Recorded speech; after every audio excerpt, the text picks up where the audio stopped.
Howdy everyone on YouTube. Thanks for tuning into the WatchBox review today. Today we've got a lot to talk about because we're reviewing a whopping 55mm stainless steel dive-inspired watch today in this chapter. So what you're looking at here is my Aragon Gauge at 55mm. So you're seeing the watch here on my 63mm wide wrist. It fits me comfortably, and well, I should say that with a caveat. It's about as comfortable as a big heavy watch can be. Okay, so if you have smaller wrists, or if your wrist is maybe very circular in shape, you might not find a watch this huge and this tall very comfortable. So keep that in mind as you're watching us progress here. So let's pause it here, turn the camera around, and take it over to the review table. What you're looking at is a 55mm diameter dive bezel. The crown is a 9mm diameter crown, and it has the enamel Aragon logo there etched in. Very nice. The crown sticks out of the side of the case by 4mm. Okay, the lug end to lug end length is 59mm. And you saw it earlier on my wrist. Again, my wrist is 63mm wide, so physically I'm a-okay with the watch this size. The case thickness is 22mm, and I think that is probably the most heavily felt item when you're wearing the watch. A watch that's this big and it sits 22mm up off the wrist. I mean, when you're swinging your arm and moving your arm around, I mean, you feel it. I mean, you really feel it. So maybe you like that, maybe you don't. It doesn't bother me one way or another. Once I kind of get used to it, it's okay. I have no real, major problems with it. If I'm doing something really active on a hot day and maybe it's humid and muggy, this is not the watch that I would wear, to be honest with you and be frank. So this is one upgrade you're looking at here to the WatchBox review, as I actually have a kitchen scale. I can weigh stuff now. So you're looking at 244 grams, and I think that's about a half a pound. 8 5/8 ounces. So once again, it's a big, heavy, bulky, 22mm tall doorknob sticking up off the side of your wrist. So if you're not comfortable with that, then you'll probably want to try and find a large diameter watch that's a little bit flatter. The crystal window opening on the front is 40mm going across, and the strap lugs are 26mm wide, and they accept standard 26mm watch straps, although the fit to the case is a bit snug. So if you're looking at like a hand-stitched or pretty high-end leather fabricated strap, you're going to want to stay away from something that's too thick and simply cannot tuck into the case geometry. Okay, so, and I can show you that here because these straps are quick release type of straps, so you don't need a spring bar tool to take them off. This is the OEM strap. It's a leather strap. It's got some really nice stitching on it. I wouldn't call this high-end or boutique or custom or anything like that, but it's a well-made OEM factory strap from Aragon, and the stitching is really well done. There's no loose ends or frayed threads or anything like that around the strap on either side. So I'll probably replace it with a black water sport dive strap at some point in time, but I'm okay rocking the stock strap for now. It's very comfortable. Again, you're seeing it at a month old. I've gotten it wet a couple of times, but I haven't soaked it or dunked it or done anything like that with it. So just, washing my hands, doing dishes, that kind of thing, and it's been a-okay so far. So here's the 26mm wide brushed stainless buckle with some nice Aragon etching on the end. It's got a nice flat tang here that is stamped stainless steel. And I normally wear this watch on the 4th or 5th from the last hole on my about a 7.5-inch circumference wrist.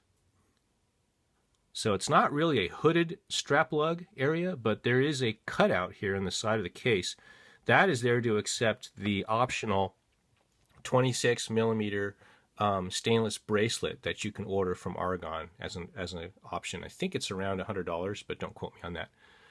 But at any rate, with the regular traditional or the OEM strap here, it tucks in nicely underneath the watch case itself. So you don't have a lot of those unsightly gaps and spaces and things like that that can result. It's got like a gear shape to the coin edge. I guess a coin edge, not really a coin edge. It's a kind of a gear shape, which is pretty distinctive. I wouldn't say it's unique in the world of watchmaking, but it's pretty distinctive.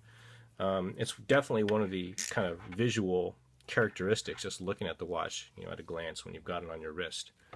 So I love the brushed stainless dive bezel. It just looks really, really cool. I think it's not so flashy and decorative, I guess, is that the right word? But it's just done right, I think. Let's see, you've got 120 click dive bezel here, and this watch is a month old, so if you look closely you can see its share of scuffs and dings as I've scraped it on walls and doorknobs and things like that. So this watch, actually my brother bought this watch and he put a good sized ding on it somewhere, but he was able to kind of brush it out and polish it out, and rather than returning it to Aragon, he said, hey, do you want this? And he kind of gave it to me as a gift. So I've been rocking this for the past month. And obviously, being a user kind of a watch, this isn't an heirloom piece. This is, this is a user, a daily user here. It's going to see its shares of dings and dents over the months here as I give it more character throughout my days. Okay, let's see. Let's take a closer look here into the business end and take a deeper look here into the dial. So one thing that's kind of distinct and kind of unique about it is it's a quartz movement, but you're seeing the sweep of that second hand. It kind of copies an automatic with a high heartbeat. And the movement used in this watch, you'll have to pardon me, I'm going to have to read it right off the case back. The movement here is a Seiko SII VH68. And there's probably other watches that use this movement as well. But so far, I've been really happy with it. It's really accurate. It keeps really good time, like all quartz movements should. Looking into the subdials, you've got your day of the week at the 10 o'clock. At the 2 o'clock is the calendar date. And at the 6 o'clock position is the 24-hour scale. So basically like an AM/PM indicator. Okay, so I like the chapter ring, the deep dish, the deep bowl chapter ring going around the perimeter there. Pretty nice, pretty interesting. I like the combination of matte black dial texture, and the subdials have a slight sunray finish to them. Gives the watch a sense of, depth and just a little bit of flair as you're looking into it. So I generally don't like overly ornate dials, overly decorated dial designs. I just prefer a simple, easy reading readout there. So here's your Aragon etching on the back of the screw-in case. So the screw-down crown and the screw-in case together achieve 30 ATMs of water pressure resistance. So I haven't worn it in the water yet. I probably won't. There's just no reason. I have better watches for water submersion than this. Alrighty, there you have it in all its glory. I'm a bit of a lume freak, and I have to say this watch here most definitely satisfies my cravings for glow-in-the-dark stuff. And it's not exactly dark in this room right now. It's not pitch black in this room, despite what the camera shows. And what you're looking at there is the multi-layer superluminova accents around the dive bezel, as well as into the dial itself. So I find that this watch is easy for me to read with fully night-adjusted, night-adapted vision. I can easily read the time through the night. In fact, I wear this watch to bed very frequently, to be honest with you. I'm basically very, very blind. I'm very, very nearsighted, so I pretty much need to, and I'm a light sleeper, so I wake up throughout the night pretty frequently. And for me, it's just really nice having a glow-in-the-dark watch that I can easily read at night. And this watch definitely fills the bill for that. I think this one's kind of over the scale, to be honest with you. I wear it at home a lot, to be honest, and it's just a fun watch to wear around the house, at home, and out and about periodically too.